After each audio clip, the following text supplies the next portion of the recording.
संभाजीनगर लड्डा दरोडा प्रकरणी नांदेडमधून 20 तोळे सोनं जप्त करण्यात आलंय। नांदेडमधून खोतकरशी संबंधित एका आरोपीलाही पोलिसांनी ताब्यात घेतलंय। एन्काउंटरमध्ये ठार झालेल्या अमोल खोतकरकडील सोनं या व्यक्तीनं परराज्यात विकल्याचा संशय आहे। 18 दिवसानंतर उद्योजक संतोष लड्डा यांनी दिलेल्या पावत्या खऱ्या की खोट्या याचाही तपास सुरू आहे। उद्योजक संतोष लड्डा यांच्या घरावर 15 मे रोजी दरोडा पडला होता। दरोडेखोरांनी घरातील 5.5 किलो सोनं आणि 32 किलो चांदी लुटून नेली होती। या प्रकरणात 13 आरोपी अद्याप अटकेत आहेत। अमोल खोतकरचा मात्र एन्काउंटर झाला। या संदर्भात ताजे अपडेट देण्यासाठी आपले प्रतिनिधी सचिन जिरे आपल्या सोबत जोडले। सचिन, आपण पाहतोय की संभाजीनगर दरोड्यातील 20 तोळ सोनं हे नांदेडमधून आता जप्त करण्यात आलंय। काय सविस्तर माहिती?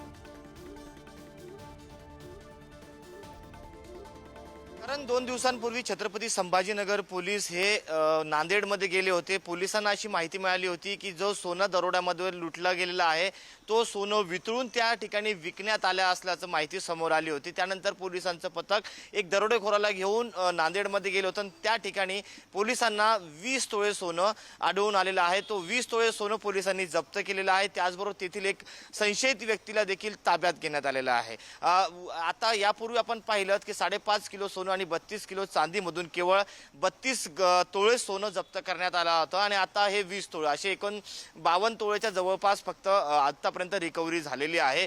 आणि कालपर्यंत जी सोन्याची पावती आहे लड्डा यांनी दिली नव्हती। आता ती पावती देखील देण्यात आली, मात्र त्या पावत्या खऱ्या आहेत की त्या देखील खोट्या आहेत या संदर्भातली शहानिशा आता पोलीस करत आहेत। आणि दुसरी देखील अशी माहिती मिळते की लड्डा जे आहेत एका बँकेशी निगडीत होते आणि ती जी बँक आहे ती बँक आता तिथून हलवण्यात आलेली आहे आणि त्यामधले हा काही सोन्याचा प्रकार आहे का, मुद्देमाल आहे का, याची देखील आता चौकशी केली जात आहे। त्याचबरोबर या प्रकरणामध्ये जो मृत झालेला आहे एन्काउंटरमध्ये अमोल खोतकर, या अमोल खोतकर कडे स्वतःच्या सोनं होतंच, मात्र त्याचबरोबर जे हिश्श्यामध्ये वाटण्यात 2 इतर साथीदारांना सोनं आलं त्यांचं देखील सोनं अमोल खोतकर याच्याकडे होतं। आणि ते अमोल खोतकरचा मृत्यू झाल्यानंतर आता तो सोनं नेमकं कुठे आहे याचा शोध लावणं पोलिसांना देखील कठीण जात आहे। त्यामुळे आतापर्यंत केवळ फक्त 50 तोळ्याच्या जवळपासच सोनं पोलिसांना हस्तगत करण्यात आलेलं आहे। मात्र जो अनेक दिवसांपासून प्रश्न उपस्थित केला जात आहे की 5.5 किलो सोनं आणि 32 किलो चांदी कुठं आहे,